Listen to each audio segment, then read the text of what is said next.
Railway या किसी भी स्टेट एग्जाम में मैथ्स को लेकर परेशान है, तो आज हम एक ऐसे मास्टर प्लान पर बात करेंगे जो तैयारी से सिलेक्शन तक का सीधा रास्ता दिखाता है।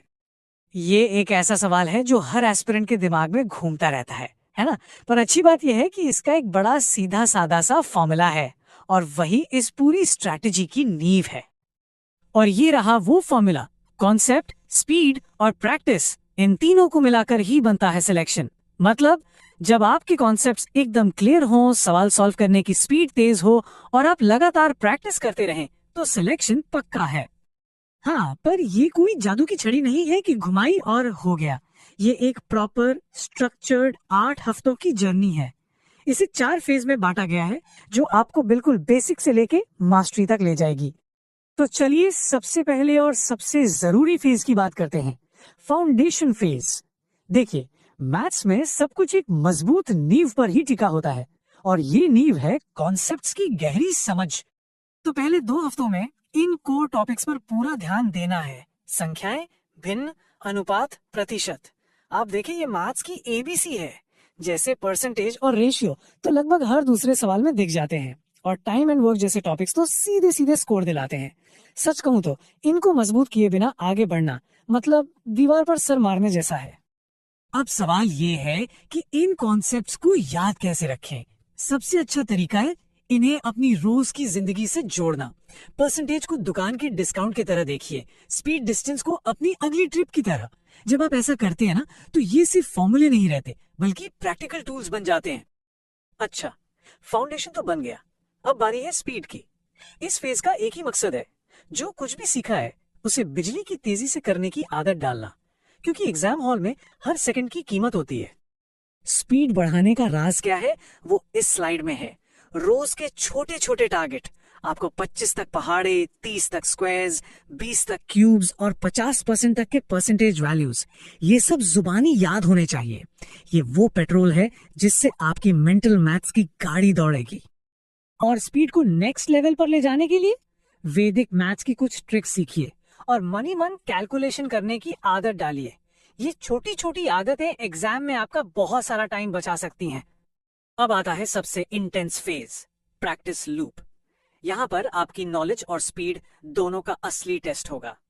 यही वो फेज है जो कंसिस्टेंसी और कॉन्फिडेंस बनाता है। तो रोज प्रैक्टिस कैसे करनी है, ये रहा उसका परफेक्ट प्लान।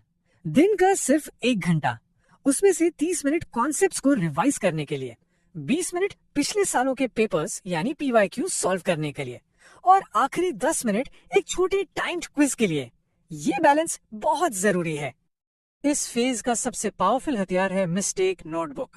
ये सिर्फ गलतियों की लिस्ट नहीं है, बल्कि उनसे सीखने का एक जरिया है। हर गलती को इसमें लिखिए, एनालाइज कीजिए कि वो क्यों हुई, और ये पक्का कीजिए कि वो दोबारा कभी ना हो। और एक बात, हर रविवार बिना कोई बहाना बनाए एक पूरा मॉक टेस्ट देना है और उसे अच्छे से एनालाइज भी करना है। ये आपको असली एग्जाम का फील देगा, आपकी प्रोग्रेस ट्रैक करेगा और बताएगा कि कहाँ और मेहनत करनी है। इस पूरे मास्टर प्लान को चलाने के लिए 4 सुनहरे नियम हैं। ये नियम ही इसकी कामयाबी की गारंटी है।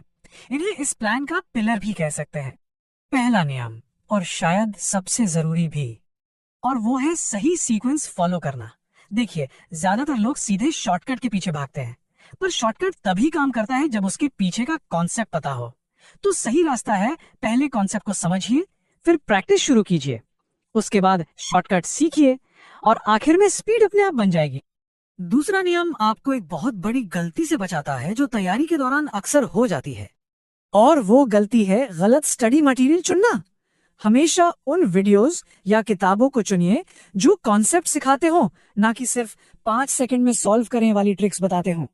ट्रिक्स भूल सकते हैं, पर एक मजबूत कॉन्सेप्ट हमेशा साथ रहता है। तीसरा नियम है रिटेंशन और कंसिस्टेंसी के बारे में। मतलब जो पढ़ा है वो याद भी रहे, और इसका एक ही तरीका है, रेगुलर रिवीजन। एक सिंपल सा रूल बना लीजिए, हर 2 हफ्ते में जो कुछ भी पढ़ा है उसे एक बार जरूर दोहराना है। इससे ये पक्का हो जाएगा कि 8 हफ्तों के अंत तक आपको सब कुछ याद है। और आखिरी में चौथा नियम, ये एक माइंडसेट है जो एग्जाम के दिन बहुत काम आएगा। हमेशा याद रखिए, एक्यूरेसी स्पीड से ज्यादा जरूरी है। तेजी से गलत जवाब देने से लाख गुना बेहतर है कि थोड़ा सा टाइम लेकर सही जवाब दिया जाए। एक्यूरेसी पर फोकस कीजिए, स्पीड तो प्रैक्टिस के साथ खुद ब खुद आ जाएगी। तो ये जो 8 हफ्तों का प्लान है ना, ये सिर्फ एक स्टडी